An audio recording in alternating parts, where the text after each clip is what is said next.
one question I was asked once was, who's more important, the customer or the employee? And I said the employee, because without good employees, you don't have any customers. Mm-hmm. And that's kind of a mentality we have here at Fusion, is that our employees are the root of our business, the core aspect. We know we're smart enough, I think, that we know we can't go compete against the major players in the healthcare IT space for like places where you go, your hospital, your doctor. That space is dominated by the key players that were like kind of hovering around the government side of it, but just didn't care enough. So a lot of what we're looking to get into is really our trajectory onwards towards the government-run agencies. So again, we're in corrections today. We've been in public. We've been getting into public health, state psychiatric. Like there's all these agencies that are largely underserved that could leverage our technologies and our solutions. So again, that's kind of the trajectory we're going towards.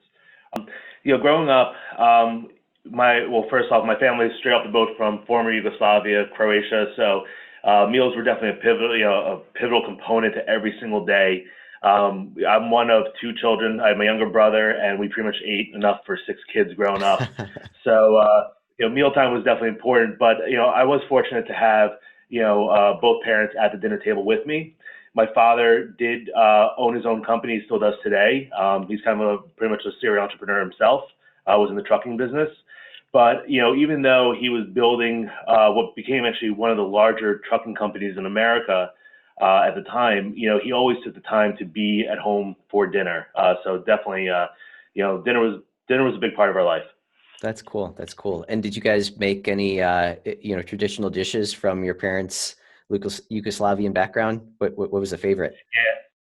Yeah. Fuji, which is pretty much the equivalent of our bow. It's like bow tie pasta. Okay. But, you kind of twist it. And then gnocchi, that's another one. And, definitely as we got older, some of the more difficult things to kind of make became a little bit more mainstream. So if you're from a store in New York, you're either Greek or Croatian. So some Croatian type stores opened up in Cevapci, which is our little like sausage, is awesome on the grill. Mm-hmm. So those are definitely some of the things. But bagels were a huge part too. Not a Croatian delicacy, but just like me and my brother would house 6, 8, 10 bagels for breakfast. So we definitely like food. That's great. That's great. Yeah, no, food can absolutely bring people together. So that's fantastic. So can you talk a little bit about you obviously were in an entrepreneurial household. Can you talk a little bit about how you feel that influenced you, as a younger person? Did you see things that, led you down that same train of thought? Definitely. It's funny. Entrepreneurialism is definitely one part. Also being the big brother, I got to be a boss pretty early on in my life. Mm-hmm. So, so I was always interested in, obviously managing my brother, so almost HR type management, being a boss to him, but also, my parents really always gave me the nudge and the push to kind of go and be creative and kind of do what I thought would be, useful. Even going back to grammar school, I remember in 4th grade, we were given what was called pen privileges. So we were able to graduate from using a pencil to using a pen. Everybody was so excited about it. I mean, they got to use a pen fountain. There were big people up on the 2nd floor of the school.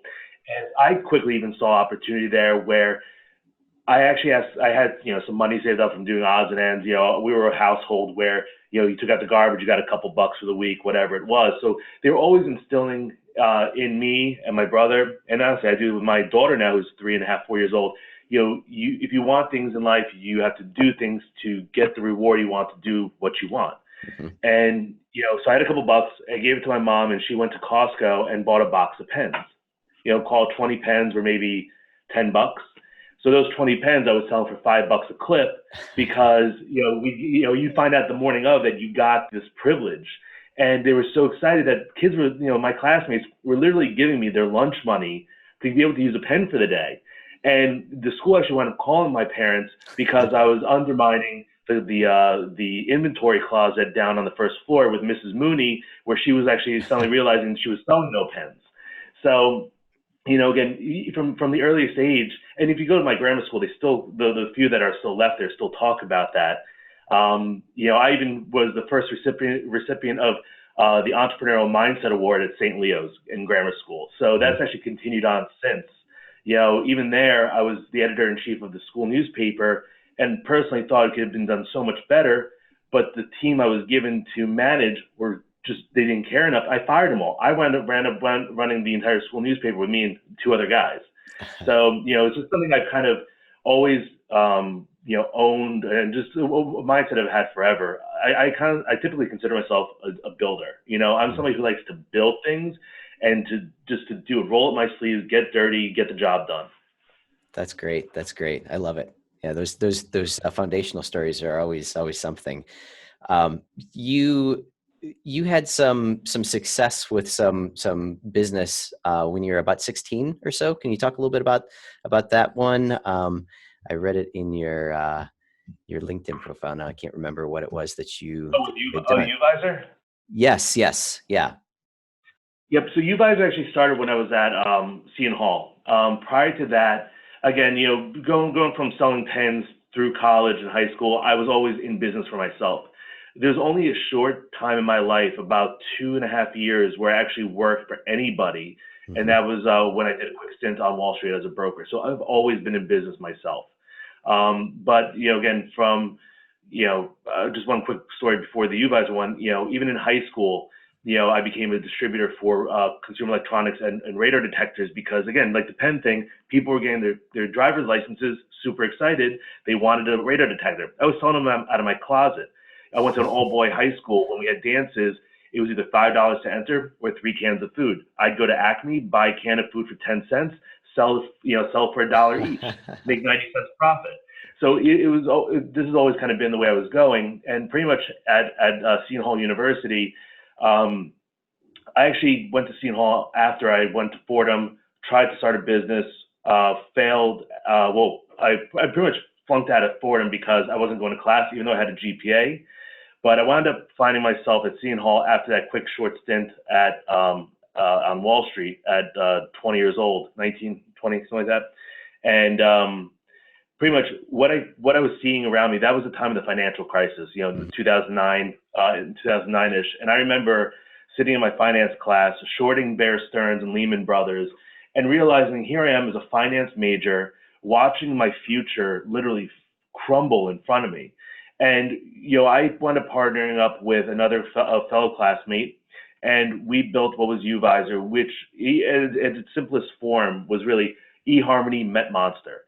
You were able to upload your resume or build your resume in our resume builder. We'd actually parse key text, leverage the Department of Labor's statistical database, search the internet for job opportunities, and show you jobs actually best matched to you. And this is definitely the biggest failure in my life to date, because while the concept was good, I thought like this is a jackpot. We launched it out in Silicon Valley at the demo conference, which is like the 20 biggest emerging tech startups of the year. We had a couple 100,000 users, but I came to realize pretty quickly, one, I did not know the least about the HR industry. Mm-hmm. I thought like this is new. How hard could this be? I didn't realize how intertwined the job boards that you apply through are to HR systems and all the other things that the businesses use. So I definitely was short when it came to the person who was going to pay me really, which was the companies posting jobs. I just missed that mark completely. One thing I also realized when it came to Uvisor is, again, even though we were seeing success, in that we were building this, the revenue model wasn't flushed out at all. I had a partner that I was literally paying from another business that I had started. And also, I just let it go on for too long. While I was building Uvisor, I was simultaneously building Fusion, which is what I've built today, mm-hmm. Which has been, 3-time listed Inc. 500 company. We were the 13th fastest growing company in New Jersey last year.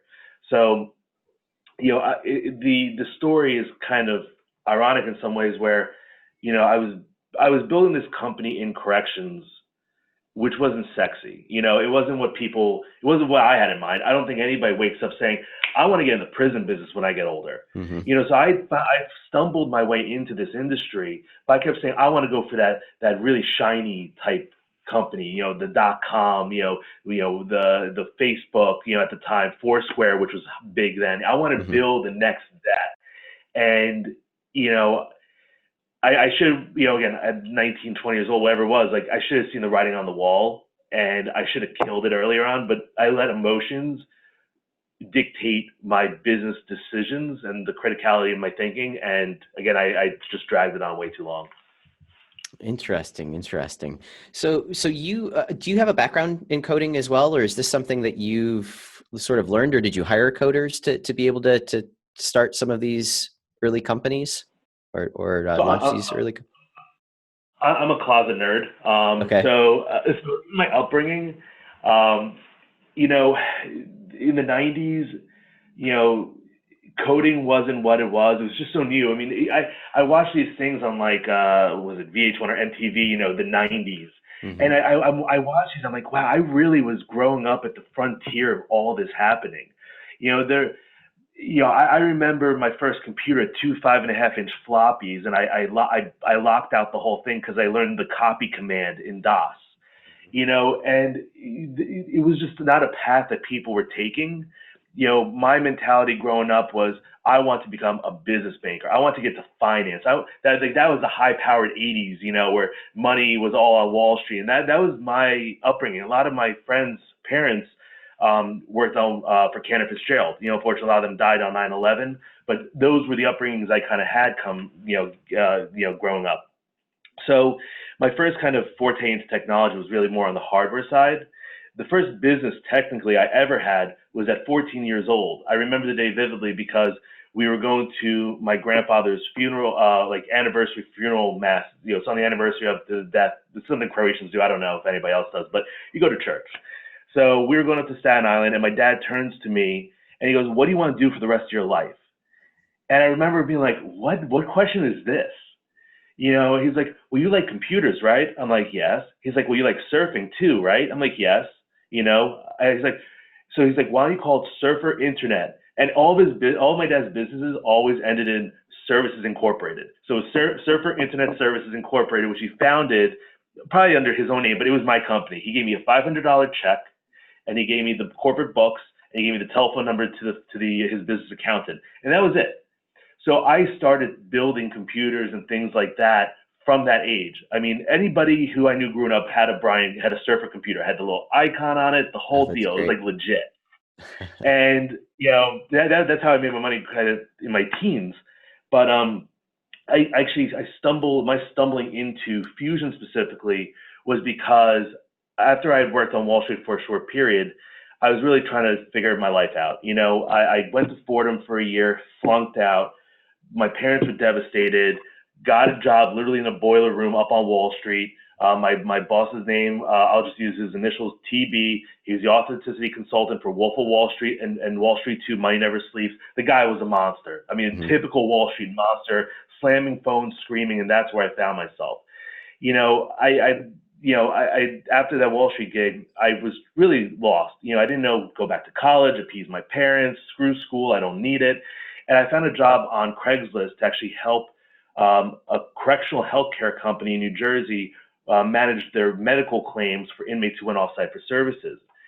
Again, the builder in me looked at this process that was done on an Excel spreadsheet and saw so many inefficiencies that I then, out of my own need to fix the issue, taught myself how to do Visual Basic coding, access databases, things like that. So that's really where my technology, my coding background came into effect. I have a development team of 25 developers now. I'm nowhere near these guys. They're brilliant nerds, and nerds is a very good word here. Yes. Yeah. We don't think of it as a derogatory term. So I'm definitely dangerous enough to talk, understand what it is, but by no means am I a coder. Even with UVisor, as I mentioned, my dad was in the trucking business. He had this really crappy little office in front of one of his warehouses in New Brunswick. And I knew I had the idea of UVisor. Let's go build this. And what we did was we actually partnered with Rutgers University and some of the nearby universities, And I, as a college student, had college interns building the software for me because I sold them on the vision that I had. I have, I know you can't see it here, but there's actually a box here in my office. It's about a 2 foot wide by 1 foot deep metal box, like a little chest. It's my artifacts box.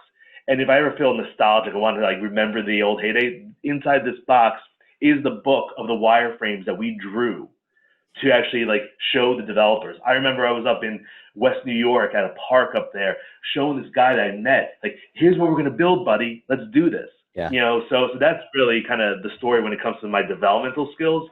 People get nervous when I walk into the server room because they know I definitely know what I'm doing there and they know what's about to break. But no, coding is definitely one of the things I still regret to this day. I'm not like a pro at. My dad always kind of said, both my parents, you should be not necessarily the master in every aspect of your business, but at least understand enough to be dangerous so that nobody can kind of dupe you. Mhm. So that's kind of my thing. I love it. I love it. You mentioned a few minutes ago about how you sort of niched yourself into the correctional industry. Can you talk about why first of all, was that a good decision? And secondly, what have you seen as a benefit of being, sort of niched into a specific focus? I think it lets you become the master of your art. When we entered the correctional market, it was not dominated. It was still in its infancy in some regards, and by no means I see this magical, have the magical ball and like the future is correctional healthcare. I mean, I stumbled into it. It took me a while to actually find that it was right in front of my face. But what I found was that the large players in correctional healthcare, GE Healthcare, Cerner, Epic, NextGen, traded companies, they were focused on the major hospital systems. They were focused on the hundreds of millions of dollars in implementation and software licensing deals. They weren't necessarily focused on the ones to tens of millions of dollars of deals. And I came to quickly find out that because they didn't care, there was no development, there was nothing made that was suited to correctional workflows, and that was the biggest thing. When I first stepped into a jail, so I mentioned that I went and helped this healthcare company develop that. I pretty much developed an accounting type software for them. They actually also they manage the healthcare services at numerous counties here in New Jersey, and part of their contractual requirement at Essex County, which is Newark, what they had there was to manage and maintain the GE Healthcare EHR, electronic health record. The person literally picked up and left. They quit on them, and the company I was contracting with just came to me and said, "Listen, you know how to use a computer? Go into the jail, sit down there, pretend you know what you're doing, and we'll hire somebody in the next couple of weeks. We'll pay your contractor rate. It's a rosy job." I'm like, dude, I'm right now. I'm like wandering in life. I don't know if I'm going to be one of those failures. I don't know if I'm going to be homeless. I don't know if my parents are going to want to talk to me in the next couple of years. So yeah, let's just feel this out. And two quote unquote weeks turned into about a year and a half. They realized that there was nobody out there suited or qualified to really manage electronic health records because it was so new. And while I was there, of course, there was an inside a gangland type hit where a nurse was actually deleting data from a patient's chart to cause an adverse reaction, which caused that inmate to die. And of course, the Department of Justice comes in. Yeah, the Department of Justice comes in, does their investigation, like, you, EHR man, you tell us who did this. I'm like, I don't know anything about databases. I don't know, like, I'm the new guy here. And I, again, through my own need of either saving myself from being humiliated or just wanting to do a good job, pretty much figured out how to get the data out. I got a condemnation, whatever it's called, like a little clap on the hands from the people from the DOJ for the job I did. And that person effectively became my mentor. And he really believed in my ability to like get this stuff done. So, I was at that point becoming knowledgeable enough in corrections to realize like this is how it should be done. These workflows are incorrect. And with that, and through some nudging of my brother, my brother who's like, we should go sell this stuff, would go in front of clients and be like, We are backed by, so we actually wound up becoming exclusive partners for GE Healthcare throughout the whole country. They gave us exclusive rights to leverage their platform to go and sell into corrections because they found out about our story and that we knew the space. And that really turned into why Fusion became the big player. Why we came in and took out everybody is we were knowledgeable in our space. We would walk into a demonstration and say, we are backed by GE Healthcare, bigger than most countries in the world. And we are like their SWAT team. We're their black ops team. We're coming to you with the whole knowledge of correctional workflow. But don't worry, even though it's just me and three other employees, I wouldn't say this, but me, three other employees at the time. Yeah. And oh, by the way, that help desk guy you talk to is my alter ego because I just try and cover my name up. We are backed by GE Healthcare. We can come in and get this big project done. I remember going to the state of Connecticut and they're like, your revenues were $125,000 last year. How do you think you're going to implement the state? Sold them that story, and they believed in us, and that's what's worked. So you need to differentiate yourself. You need to. While I didn't really think at the time, okay, this niche space is the key to success, the secret sauce. In hindsight, that's exactly what it was. It allowed us to go under the radar, to grow, and by the time, people knew who we were, it was just almost too late for anybody. I remember Christ, the company we just bought out in Kansas, they've been in the correctional industry for almost 70 years. I remember looking up to them. I'm like, these guys are the gold standard. If you want to be a pharmacy management solution, if you need a pharmacy management solution in corrections, you go to Kalos. They are it. Mm-hmm. Like they're the only game in town. I remember thinking one day I want to kind of be like them. Then it became one day I want to own them. Then it was one day I flew out to Topeka, Kansas, kind of texted the owner, be like, hey, I'm actually in town. I just got off a plane to fly to see. I'm hoping that he'd sit with me. We got lunch. I pitched them, and we literally are like funding I think tomorrow. So wow. It's just But again, now collectively our two companies, we just know we know the space. I think that's just such an important part and such a fundamental part of our onboarding. Only until recently, really once we passed the 80 employee mark, we used to actually send every new employee into one of our jails here in New Jersey that we partner with to actually get to know what a jail's like. Because I firmly believe that if you don't know what you're developing for or what you're working towards, how can you work in this vacuum? So just some of our philosophies here. I love that. And so you also have won some awards for, best place to work. So you've obviously built a great culture there. Can you talk a little bit about some of the things that you look at or some of your philosophies with, creating that culture? Is it, do you provide a lot of employee benefits, or are there other things that sort of play into that best place to work sort of culture that you're building? Mm-hmm. So one of the best one question I was asked once was, who's more important, the customer or the employee? And I said the employee, because without good employees, you don't have any customers. Mm-hmm. And that's kind of a mentality we have here at Fusion, is that our employees are the root of our business, the core aspect. One of the proudest kind of stat I can give as a business owner is that only one person has resigned from Fusion since its founding.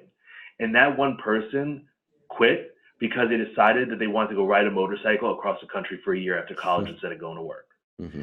And the people who've come and gone here are effectively voted off the island. I kind of like to use the term, where we as a team are so in it together that if somebody's coming in, everybody here has seen our success, has seen our growth. They've seen what's happened. They've seen us go from a 500 square foot office on top of a dance studio across the street from the firehouse down the road here to a 25,000. We control the entire floor here at 10 Woodbridge Center, 25,000 square feet, where we have an arcade, we have a bar, we have this ridiculously large fish tank.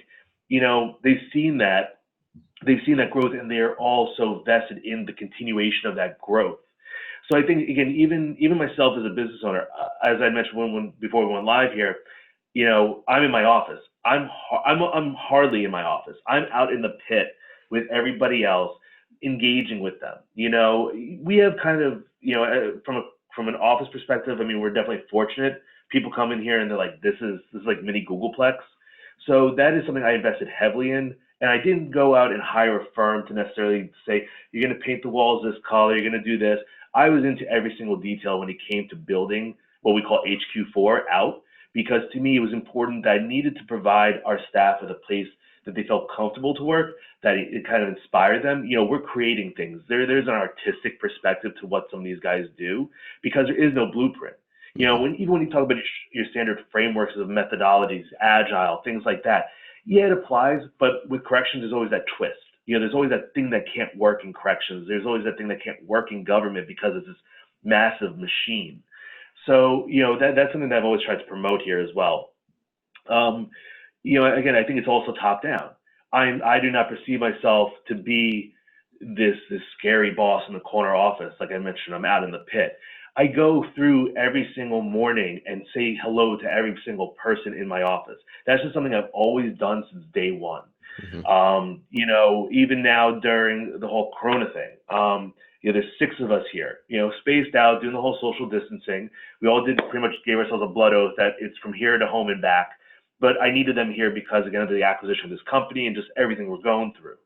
But, I'm buying them lunch every day. To them, that goes such a long way. I mean, for what? It's costing me $100. But, that little bit, especially if you have employees that come from other companies, I can't tell you how many people have come to me as we've grown where they're like, nobody had no other job ever took care of me the way you do. Our surveys show that information.